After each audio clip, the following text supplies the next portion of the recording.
ओमी एवं अनओमी प्रतिरोधों के लिए वोल्टता V एवं धारा I के बीच ग्राफ खींचिए। तो ओमी जो है परिपथ के लिए जो है और अनओमी परिपथ के लिए आपको ग्राफ खींचना है। तो सबसे पहले यहाँ पे लिखेंगे ओमी परिपथ के लिए ग्राफ। किसके लिए लिखेंगे यहाँ पर? ओमी। अगर ओमी परिपथ का ग्राफ खींचना है तो कैसे खींचेंगे? तो ओमी परिपथ किसे कहते हैं? तो ओमी परिपथ का मतलब वह परिपथ होता है जिसमें ओम का नियम का पालन होता है, उसे ओमी परिपथ कहा जाता है।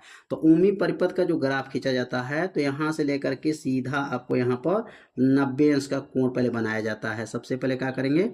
90 अंश का कोण बनाएंगे। और यहाँ अनओमी परिपथ के लिए अगर भी खींचेंगे, अनओमी परिपथ, ओमी परिपथ का अगर ग्राफ खींचेंगे तो उसमें भी 90 अंश का कोण बनाया जाता है। बस थोड़ा सा अंतर आपको समझना है। अनओमी परिपथ किसे कहते हैं?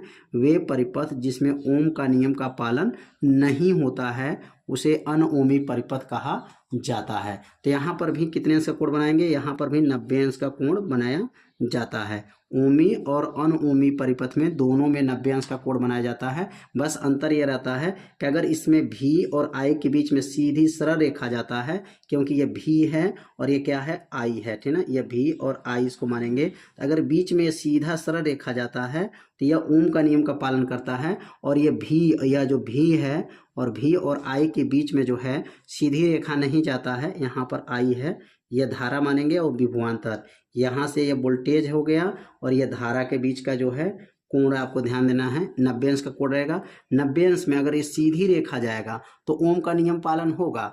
अगर इसमें सीधी रेखा नहीं जाएगा, ऐसे जो है वो जो है वक्र बना करके जाएगा, वक्र बना करके ढालाव में रहेगा, तो यहाँ ओम का नियम पालन नहीं हो रहा है। और सीधी रेखा में जाएगा तो यह ओम का नियम का पालन करेगा। तो यह ओमी परिपथ का ग्राफ हो गया और यह अनओमी परिपथ का ग्राफ हो गया। इसमें ओम का नियम का पालन हो रहा है, इसमें ओम का नियम का पालन नहीं हो रहा है। तो दोनों लोग के बीच का ग्राफ खींचना था। तो ग्राफ समझ में आ गया होगा कैसे ग्राफ को खींचा गया है। अब अगला प्रश्न समझेंगे। तो अब यहाँ पर अगला प्रश्न क्या है?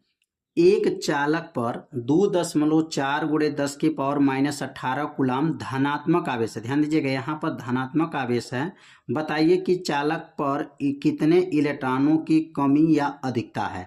तो यहाँ पर सबसे पहले यहाँ पर किसका मान दिया गया है? तो आवेश का मान दिया गया है। आवेश का मतलब Q का मान कितना दिया गया है? तो लिखेंगे Q बराबर प्रश्न में दिया गया है 2.4 × 10⁻, यहाँ पर -18 कूलाम का आवेश दिया गया। Q का मान हो गया।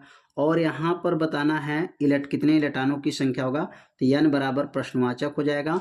और E का मान आप लोग जानते हैं कितना होता है? 1.6 × 10⁻−19 कूलाम होता है। ये किसका मान है? तो E का मान होता है 1.6 × 10⁻−19 कूलाम होता है। अब यहाँ पर सूत्र होता है Q बराबर होता है, Q बराबर क्या है? NI होता है। Q बराबर क्या होता है? NI। तो Q बराबर NI में इसमें N का मान पूछा जा रहा है, तो इसका मतलब NE किसके बराबर हो जाएगा? तो NE Q के बराबर होगा। तो N किसके बराबर हो जाएगा? तो N बराबर होगा Q/E हो जाएगा। इसमें मान को भरेंगे तो N बराबर हो जाएगा Q का मान। तो Q का मान कितना दिया गया? 2.4 × 10⁻−18।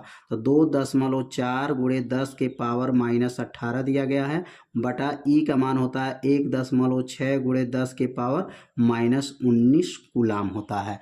-19 घात ऊपर चला जाएगा तो क्या बनेगा? N बराबर हो जाएगा। और दशमलव आपस में बराबर है तो दशमलव हटा दीजिए, 24 × 10⁻−18 था और ये -19 ऊपर चला जाएगा तो +19 हो जाएगा, बटा क्या हो जाएगा? 16 हो जाएगा। अब यहाँ पर जो है क्या बनेगा?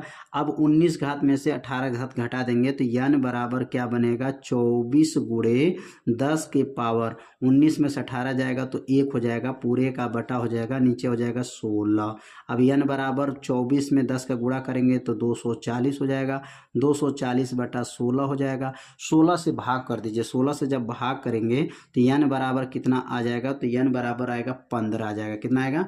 N का मान 15 जो है इलेक्ट्रॉनों की। अब यहाँ पर बताना है इलेक्ट्रॉनों की अधिकता होगी कि कमी होगी। तो यहाँ पर देखिए धन आवेश है, जब धन आवेश होता है ना तो इलेक्ट्रॉनों की कमी होता है, और ऋण आवेश होता है ना, ऋण आवेश होता है तो इलेक्ट्रॉनों की अधिकता होता है। यहाँ लिखेंगे 15 इलेक्ट्रॉनों की कमी होगी, 15 इलेक्ट्रॉनों की कमी होगी, 15 इलेक्ट्रॉनों की कमी होगी। कैसे पता चला कि इलेक्ट्रॉनों की कमी? क्योंकि इसमें धन दिया है।